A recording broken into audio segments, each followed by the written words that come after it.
part of the reason why I think there's some merit to Dogecoin, even though it was obviously created as a joke, is that it actually does have a much higher transaction volume capability than Bitcoin, and the cost of doing a transaction, the Dogecoin fee is very low. Like right now, if you want to do a Bitcoin transaction, the price of doing that transaction is very high, so you could not use it effectively for most things, and nor could it even scale to a high volume.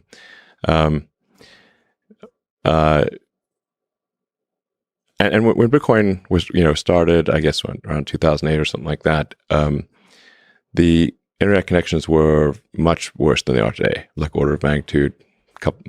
I mean, they're way worse, in 2008. So like having a small block size or whatever is, and a long synchronization time made sense in 2008. But to 2021 or fast forward 10 years, it's like comically low.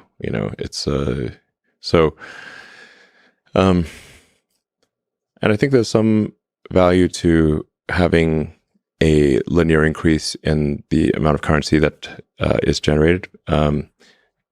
So because some amount of the currency, if a currency is too deflationary, or should say if a currency is expected to increase in value over time, there's reluctance to spend it, because you're like, I'll just hold it and not spend it because its scarcity is increasing with time. So if I spend it now, then I will regret spending it. So I will just hodl it. Mm-hmm. But if there's some dilution of the currency occurring over time, that's more of an incentive to use it as a currency.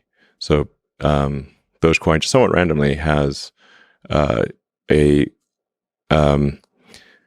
fixed number of sort of coins or hash strings that are generated every year. So there's some inflation, but it's not a percentage base. It's